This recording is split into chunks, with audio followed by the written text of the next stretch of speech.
Assalamualaikum girls, welcome to class. You know that we are studying chapter number 2 and chapter number 2 is Pakistan movement and emergence of Pakistan. So let's come towards the topic. Our today's topic is Minto Maurya reforms 1909 जिसे उर्दू में Minto Maurya इस्लाहात 1909 के नाम से जाना जाता है.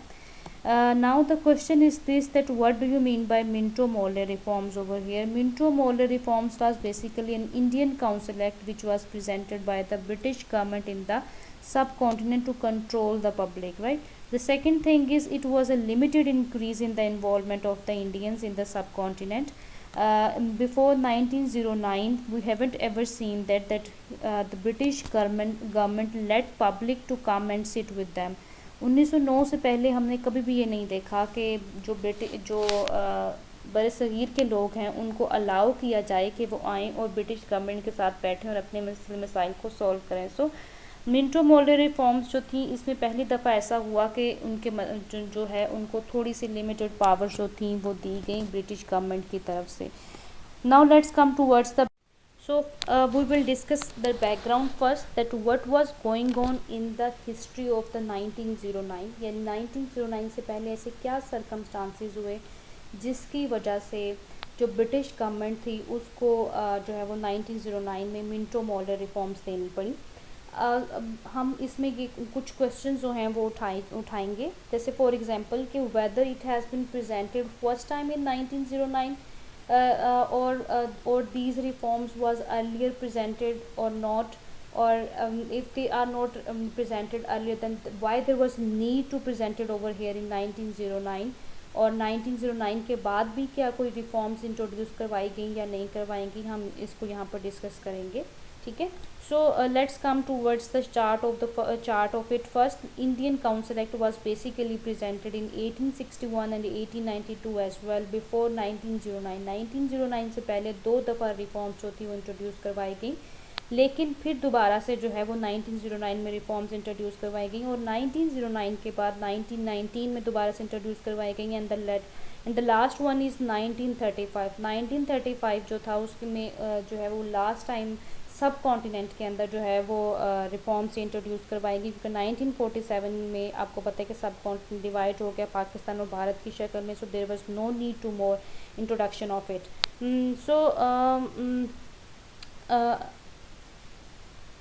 So you can see that there is not any specific duration that they need to introduce. 61 के बाद कितना अरसा जो है वो कोई इंडियन काउंसिल एक्ट इंट्रोड्यूस नहीं करवाया गया, बल्कि 1892 में जाकर इसको इंट्रोड्यूस करवाया गया. फिर 92 के बाद 1909 में, फिर 19 में, फिर 35 में. कोई स्पेसिफिक ड्यूरेशन नहीं है. ऐसा क्यों है कि कोई स्पेसिफिक ड्यूरेशन नहीं है? इसलिए क्योंकि ये जो इंडियन काउंसिल एक्ट्स प्रेजेंट की जाती थी इनमें जो है वो कुछ सरकमस्टांसेस जो थे वो ऐसे बन जाते थे जिसकी वजह से गवर्नमेंट को इंट्रोड्यूस करवाना पड़ता था. गवर्नमेंट की कोई इंटेंशन नहीं चल रही, लेकिन उनको सरकमस्टांसेस को कंट्रोल करने की वजह से, मैंने आपको पहले ही बताया कि इंडियन काउंसिल एक्ट्स जो थे वो बेसिकली गवर्नमेंट की तरफ से पब्लिक को कंट्रोल करने के लिए इंट्रोड्यूस करवाए जा रहे थे. सो इसलिए कि तो इसलिए आप देख सकते हैं कि यहाँ पर जो है वो कोई स्पेसिफिक ड्यूरेशन नहीं है कि हम लोग जो है वो 10 साल के अरसे के बाद या 15 साल के अरसे के बाद इनको इंट्रोड्यूस करवाएंगे. वो बेसिकली सरकमस्टांसेस को देखते हुए जो है वो इंट्रोड्यूस करवाया जाता है. तो यहाँ पर मैंने कुछ रीजंस जो सी मेंशन किए हैं ओवरऑल जनरली जो है डिस्कस करने की कोशिश की है, जिसमें आप देख सकते हैं सबसे पहले टू अपीज़ द पब्लिक, यानी कि गवर्नमेंट जो थी वो चाहती थी कि हम लोग अपनी पब्लिक को जो है वो गुस्से में ना लेकर आएँ, गुस्सा ना दिलाएं. उससे क्या होगा कि उनकी अपनी गवर्नमेंट को नुकसान होगा. इसलिए वो कोई ना कोई ऐसी जो थी रीइंफोर्समेंट जो थी वो पब्लिक के लिए रखते थे, जिससे पब्लिक जो थी वो खुश हो जाती थी और वो गुस्से में नहीं आती थी. The second thing is that in 1906 when the British government has been changed by the Liberal Party. Actually, 1906, the Liberal Party won the elections and the people came into power. So they were not willing to follow the earlier government's policy. So उन्होंने decide किया कि हम पहली जो policies चल रही थी वो वाली पॉलिसीज़ को फॉलो अप नहीं करेंगे, हम अपना जो है वो एक सिलसिला लेकर चलेंगे. So that is when the people introduce in 1909 the Minto Morley reforms. And the third thing is this, you know very well about the background of it as well. In 1906 Muslims जो थे उन्होंने अपनी एक जो है वो party जो थी वो बना ली थी, और वो लोग जो थे वो पॉलिटिकली इमर्ज करना शुरू हो गए थे सब कॉन्टिनेंट के अंदर, जिसकी वजह से जो इश्यूज़ थे वो और ज़्यादा बढ़ना शुरू हो गए थे। वो अपनी डिमांड्स कर रहे थे, हिंदूज़ अपनी डिमांड्स कर रहे थे, क्योंकि दोनों मेजॉरिटी नेशंस थी तो इनकी आपस में बनती ही बहुत कम थी। और फिर 1905 में पार्टीशन ऑफ बंगाल के बाद तो हिंदू जो थे उनका रवैया, उनका बिहेवियर जो था बिल्कुल मुसलमानों के सामने खुलकर सामने आ गया। तो उनको ये आइडिया होना शुरू हो गया कि हमारा यहाँ पर रहना बहुत मुश्किल है, इसलिए जहाँ पर हिंदूज जो हैं वो अपनी पार्टी के थ्रू अपनी डिमांड्स कर रहे हैं तो हमें भी अपनी डिमांड्स करनी चाहिए। जैसे आपको याद होगा कि 1906 में जो है वो जब शिमला डेपुटेशन प्रेजेंट किया गया तो उसके अंदर जो था वो सेपरेट इलेक्टोरेट की डिमांड जो थी वो मुसलमानों ने की थी। ठीक है, सो अब हम आगे बात करते हैं कि कब इसको जो है वो प्रेजेंट किया गया। मिंटो मॉर्ले रिफॉर्म्स 1909 में प्रेजेंट की गई। And who was the basically presenter of these reforms? There were two presenter, Minto and Morley. आप उसके नाम से ये जो मिंटो और Morley basically these were the two persons who presented these reforms in 1909. This is the Minto and this is the Morley one. Uh, these are not the actual pictures of them. These are the fictional pictures, you can say, or these are the animated pictures of them. Oh, and now the question is this, that who was the Minto basically? Lord Minto was the Governor General of India at that time, and the Morley was the Secretary of the State for India. Both of these people, both of these men basically presented Minto Morley reforms in 1909 to control the public in the subcontinent. So now let's come towards the question, why, क्यों जो है वो इसकी ज़रूरत महसूस की गई कि हमें जो है वो मिंटो मॉर्ले रिफॉर्म्स प्रेजेंट करनी चाहिए। क्या क्या क्या था मसला, क्या चल रहा था, क्या इश्यूज़ थे कि जिसकी वजह से जो है वो हमें मिंटो मॉर्ले रिफॉर्म्स जो थे वो प्रेजेंट करने पड़े, मोटिव क्या था। ठीक है, ये हम इसमें यहाँ पर ये डिस्कस करेंगे। सबसे पहली बात तो ये कि जी इसके अंदर जो है वो रिप्रेजेंटेशन दी गई, जो कि मैंने आपको पहले भी बताया कि ये जो मिंटो मॉर्ले रिफॉर्म्स है इसके अंदर थोड़ी सी लिमिटेड सी जो रिप्रेजेंटेशन थी वो ब्रिटिश गवर्नमेंट की तरफ से इंडियंस को दी गई। द सेकंड थिंग इज़ कि जी मैंने आपको पहले भी बताया कि जो हिंदू और मुसलमान थे इन दोनों के बीच में जो है वो एक कॉन्फ्लिक्ट चल रहा था पार्टीशन ऑफ बंगाल को लेकर। Muslims were very happy at that time, but the Hindus behavior so rude and ignorant at that time, and they people were not willing, or they people were not ready to accept this change in the subcontinent, क्योंकि वो हमें किसी सूरत भी खुश और जो खुशहाल नहीं देखना चाहते थे। तो इसलिए वो मसलसल इस बात को लेकर चल रहे थे कि गवर्नमेंट जो है वो इसको पार्टीशन ऑफ बंगाल को ख़त्म कर दे। ठीक है, सो ये सब सर्कमस्टांसिस जो हैं वो चल रहे थे। And the second thing and the third thing is कि हमने भी इसकी डिमांड कर की हुई थी कि हमें जो है वो सेपरेट इलेक्टोरेट मिलना चाहिए। जब तक सेपरेट इलेक्टोरेट हमें नहीं मिलेगा हमारे लिए जो सब कॉन्टिनेंट के अंदर सर्वाइवल है वो बहुत ज़्यादा मुश्किल होगा। इसलिए बहुत ज़रूरी है कि हमें जो है वो क्या दिया जाए, सेपरेट इलेक्टोरेट दिया जाए। So on these motives, these reforms was basically presented in the subcontinent by the British government. So now we will discuss about the features or objectives or proposals of it, that what was basically presented in these reforms. So the first feature was the separate electorate, जिसे हम उर्दू में जुदागाना तरीका इंतखाब कहते हैं। Now the question is this, that what do you mean by separate electorate? This was basically a voting system on the basis of the religion. Muslims जो थे वो ये चाहते थे कि हम लोग जो हैं चूँकि सेकंड मेजॉरिटी में और हिंदू जो है वो फर्स्ट मेजॉरिटी में है, अगर हिंदुओं को मुसलमान भी वोट कास्ट करते हैं, सिख भी वोट कास्ट करते हैं, और हिंदुओं भी हिंदू को खुद वोट कास्ट करते हैं, तो वो लोग ऑलरेडी मेजॉरिटी में है। तो इसलिए क्या होगा कि उनके जीतने के चांसेस या उनको किसी भी जो है पोस्ट को अप्रोच करने के चांसेस ज़्यादा बढ़ जाते हैं। इसलिए हम ये चाहते हैं कि मुसलमान जो है मुसलमानों को वोट कास्ट करें और हिंदू जो है वो हिंदुओं को वोट कास्ट करें, यानी कि रिलीजन बेस्ड वोटिंग जो है वो हम चाहते हैं सब कॉन्टिनेंट के अंदर। So this was the first feature of the Minto Morley reforms. Now let's come towards the second feature, that was the right to ask the supplementary questions. This was basically the limited power which was granted by the British government to the Indians. जितनी भी discussions होती थी parliament के अंदर बैठकर या council के अंदर बैठकर, उसके अंदर हमें ये हक दे दिया गया, इंडियंस को ये हक दे दिया गया कि जी आप लोग जो हैं वो डिस्कशन में पार्टिसिपेट भी कर सकते हैं और दूसरा आप सप्लीमेंट्री क्वेश्चन भी पूछ सकते हैं।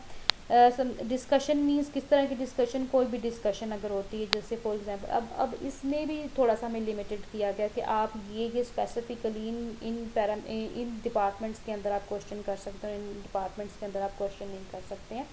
जैसे फॉर एग्जांपल उन्होंने हमें ये कहा कि आप लोग जो हैं वो बजट सिस्टम के ऊपर बात कर सकते हैं, आप उसकी डिस्कशन में पार्टिसिपेट कर सकते हैं, और आप जो हैं वो इस बारे में बिल्कुल बात नहीं कर सकते कि जी रिलीजियस बेस्ड कितने ग्रांट्स दिए जा सकते हैं और कितने ग्रांट्स नहीं दिए जा सकते, इसके ऊपर हम डिस्कशन नहीं कर सकते। यानी हमें लिमिटेड किया गया कि आप इन डिपार्टमेंट्स के बारे में बात कर सकते हैं और इन डिपार्टमेंट के बारे में बात नहीं कर सकते। एक चीज़, दूसरा हमें ये कहा गया कि आप सप्लीमेंट्री क्वेश्चंस कर सकते हैं। सप्लीमेंट्री क्वेश्चंस क्या होते हैं कि वो क्वेश्चंस जो हम इमीडिएट बेसिस के ऊपर पूछते हैं। जैसे फॉर एग्जांपल गवर्नमेंट ये कहती है कि हम लोग जो हैं वो एजुकेशन सेक्टर को इम्प्रूव करने के बारे में सोच रहे हैं, तो वहाँ पर जो डिस्कशन के अंदर लोग बैठे हुए हैं उनमें से कोई उठकर, जो रिप्रेजेंटेटिव में से उठकर ये गवर्नमेंट से पूछता है कि आप लोग जो हैं वो मुझे ये बताएं कि इस वक्त फॉर एग्जांपल पंजाब के अंदर कितने स्कूल्स उनसे हैं वो काम कर रहे हैं, कितने स्कूल्स मौजूद हैं। तो गवर्नमेंट आपको जवाब देती है कि भी 1000 स्कूल्स उनसे हैं वो इस वक्त काम कर रहे हैं, मौजूद हैं बेसिकली। तो जो रिप्रेजेंटेटिव है वो उसे ये कहता है कि जी आप हमें ये बताएं कि उन 1000 में से कितने जो हैं वो इस वक्त काम करने की पोजीशन में हैं और कितने ऐसी हैं जो काम करने की पोजीशन में नहीं हैं। तो गवर्नमेंट उसको ये कहती है कि ये मेरी मर्ज़ी है कि मैं आपको उसका जवाब दूँ या ना दूँ, ठीक है।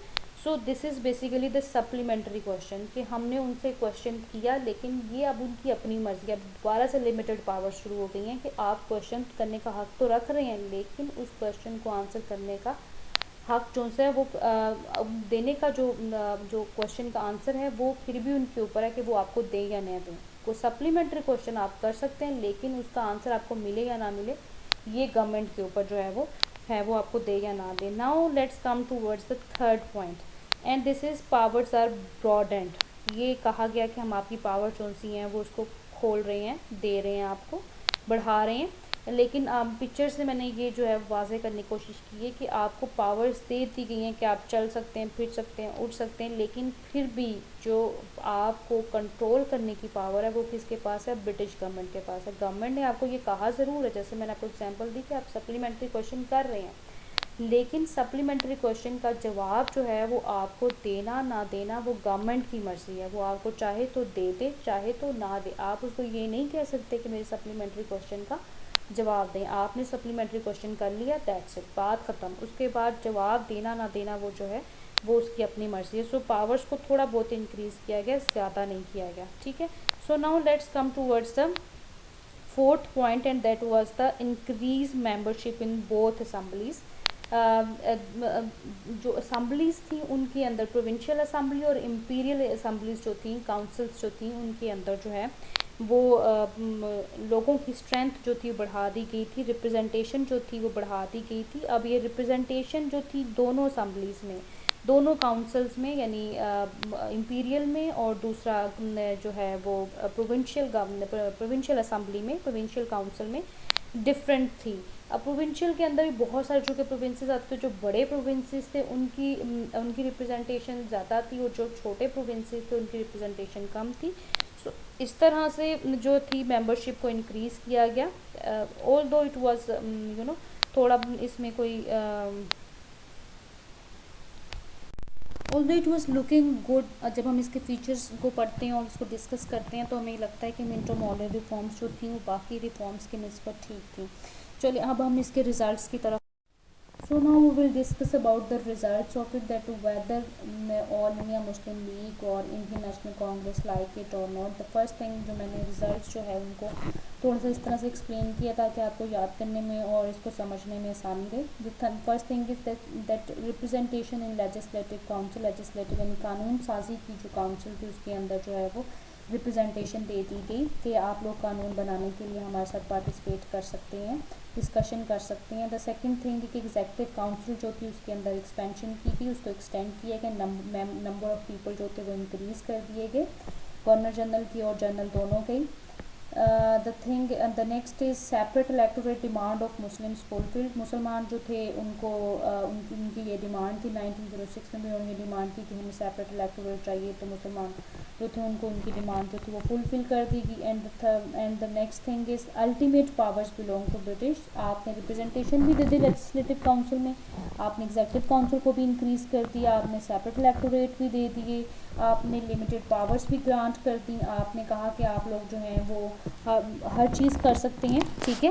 लेकिन पावर्स जो थी, जो कंट्रोल था वो फिर भी ब्रिटिश के पास था। हम लोग ये कह सकते हैं कि पार्शली तो जो आपने जो डिमांड्स जो थी वो फुलफिल कर दी, आपने लिमिटेड पावर्स भी ग्रांट कर दी, और जो भी हमारी डिमांड्स थी उनको भी देख लिया आपने, हमें समझा पूरा उनको दे दिया।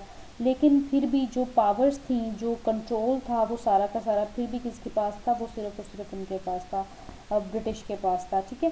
सो हिंदू जो थे वो बिल्कुल भी इतना ज़्यादा खुश जो थे वो नहीं थे, कम जो थे, कुछ हिंदुओं की कुछ तादाद जो थी वो इन मिंटो मॉडल रिफॉर्म्स के ऊपर खुश थी, लेकिन दूसरे कुछ जो थे वो बहुत ज़्यादा एंग्री थे इस बात पे कि सेपरेट इलेक्टोरेट क्यों दे दिया गया, मुसलमानों को बिल्कुल नहीं मिलना चाहिए। इस बेसिकली ये जो सेपरेट इलेक्टोरेट का जो पोर्शन है, इसके ऊपर तो हिंदुओं की जो रिएक्शन था वो बहुत ही वेयर था, वो बिल्कुल भी इस हक में नहीं थे कि जी मुसलमानों को जो है वो सेपरेट इलेक्टोरेट देना चाहिए। सो आप लोग इससे अंदाज़ा लगा सकते हैं कि मुसलमान जो थे वो इस डिमांड से बहुत खुश थे, और मिंटो मॉडल रिफॉर्म्स से भी फिर भी उनका रिएक्शन जो था वो हिंदुओं की निस्बत बेहतर था। लेकिन हिंदू जो थे वो बिल्कुल भी इससे ज़्यादा जो थे वो खुश नहीं हुए थे। कुछ तादाद जो थी वो उनकी खुश हुई थी, लेकिन सारी की सारी तादाद जो थी वो खुश नहीं हुई थी। सो यहाँ पर जो है वो हमारा टॉपिक ख़त्म हो जाता है। मुझे उम्मीद है कि आप लोगों को समझ आ गई होगी बहुत अच्छे तरीके से। Thank you so much guys.